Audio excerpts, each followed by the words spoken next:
बिस्मिल्लाहिर्रहमानिर्रहीम। हज़रत अबू सईद खुदरी रज़ी अल्लाह तआला अन्हु से रिवायत हैं कि रसूलुल्लाह सल्लल्लाहु अलैहि वसल्लम ने फ़रमाया, मुझे अपने बाद तुम्हारे मुतालिक जिस चीज़ का अंदेशा है वो ये है कि तुम पर दुनिया की रौनक और उसकी ज़ीनत का दरवाज़ा खोल दिया जाएगा।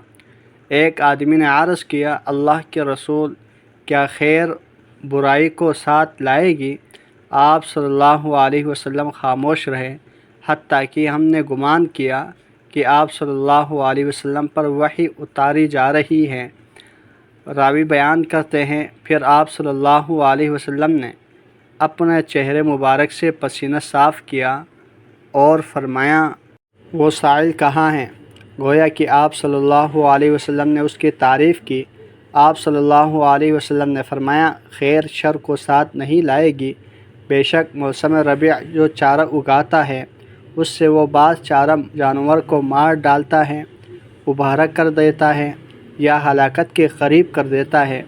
अलबत्ता सब्ज़ घास खाने वाला जानवर खाता है हत्ता कि उसके कोख निकल आते हैं और वो सूरज की तरफ रुख करके जुगाली करता है, गोबर करता है और पेशाब करता है, और वो दोबारा चढ़ने चले जाता है और दोबारा सब्ज़ घास खाता है।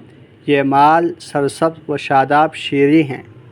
जिसने उसे अपनी ज़रूरत के मुताबिक लिया और उसे उसके हक़ के मुताबिक ख़र्च किया तो वो बेहतरीन मददगार है, और जिसने उसे अपनी ज़रूरत के बग़ैर हासिल किया तो वो उस शख्स की तरह है जो खाता है लेकिन सैर नहीं होता, और वो माल रोज़ क़यामत उसके ख़िलाफ़ गवाही देगा। हज़रत नुमान बिन बशीर रज़ी अल्लाह तआला अन्हु से रिवायत हैं कि रसूलुल्लाह सल्लल्लाहु अलैहि वसल्लम ने फ़रमाया, दुआ ही इबादत है। फिर नबी करीम सल्लल्लाहु अलैहि वसल्लम ने ये आयत पढ़ी, वक़ाल रब्बुकुम उदऊनी अस्तजिब लकुम, और तुम्हारे रब ने फ़रमाया, मुझे पुकारो मैं तुम्हारी पुकार कबूल करूँगा। अल्लाह जल्ल शान से दुआ है, जितनी अहादीस हमने पढ़ी सुनी उन पर अच्छी तरह अमल करते हुए दूसरों तक पहुँचाने की तौफ़ीक़ अता फ़रमाएँ। जज़ाकुमुल्लाहु खैरा।